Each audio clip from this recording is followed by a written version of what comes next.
Hey there, welcome to LSAT Demon Daily. I'm Ben Olson. With me is Josh Mansfield, a demon teacher and also the producer of this podcast. Thank you, Josh. I'm one of the founders of LSATdemon.com and our weekly podcast, Thinking LSAT. We have an email here from someone who calls themselves a longtime listener. The subject is defer or reapply. Interesting. Yeah. Okay, that's the subject. Okay. All right. Why is that interesting? What gave you pause? I was trying to unpack it a little bit, right? So Okay. defer means this person was accepted somewhere Yep. and they're deciding whether to just delay or reapply, which suggests, right? I'm trying to get a lot out of these two words or three words, but reapply, okay, well, you're probably not totally happy with the offer you have. So I already feel like the answer is reapply. And anytime the or reapply comes, it usually is the case. Yeah. That reapply is probably right. So for reference, actually, Ben, I deferred my undergraduate acceptance for a couple of years. And so I'm actually a little bit familiar with this process and had to make this decision on the undergraduate level. But let's look at some of these conditions that come with deferment and see what our longtime listeners should do. Dear LSAT Demon Team, I'm admitted to a regional school with a good scholarship with net tuition of around $20,000 for 3 years. Nice. Not bad. And a 173 LSAT and non-GPA. Non-GPA seems international. However, I cannot attend this fall due to family needs. I can either reapply or defer. I can defer my offer by the following conditions. 1, withdraw all my applications. Do not reapply for other schools in the next year. Or 2, lose all my current scholarships, resubmit my application to this school with a guaranteed offer, and get reevaluated for scholarships in the next cycle. Based on my stats and the prospect of the next cycle, I have a good chance of getting a similar scholarship offer, but the uncertainty scares me. I'm not dead set on big loss, so I want to minimize my cost to have more choices.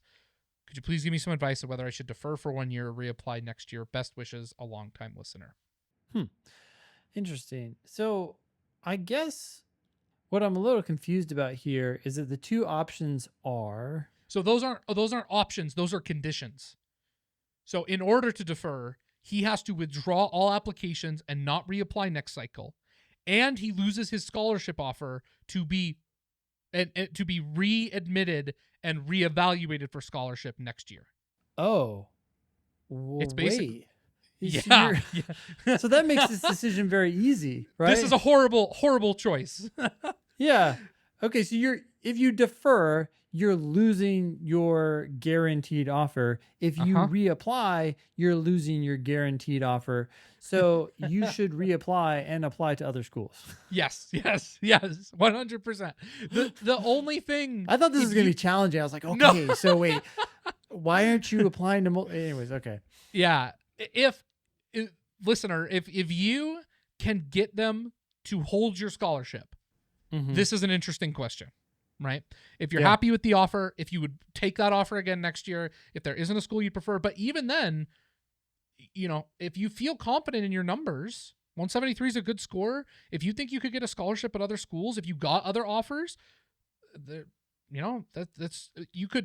could see an argument either way if they will hold your scholarship. If they're going to reevaluate your scholarship, you've essentially done a binding early decision program where you said without a guaranteed scholarship, where they could say, oh, well, we know this guy can't apply anywhere else because we've locked him in, so we're going to offer him less money. It was a really competitive cycle and there wasn't enough funds to go around. So unfortunately we had to reduce your offer by $10,000 a year. Yes. Right. I can think of email totally. Now. They're still going to give you something. So you feel like you're, like you don't want to walk away, but they're going to get more money out of you. This cycle was very competitive. It's impossible to predict the future, but if things regress to the mean, which is very normal, I wouldn't be surprised to see that the competitiveness next year would drop. It may not drop a lot, but I wouldn't be surprised to see it drop. So I wouldn't worry too much about getting another scholarship. But make sure to apply broadly. Yes. Apply broadly, reapply. Don't take this terrible deal. Yeah. Anything else for our listener here? No, good luck. Keep us posted. Let us know what you decide and what ends up happening. Email daily@lsatdemon.com if you'd like to ask us a question or share some LSAT or law school admissions news. Thanks for listening.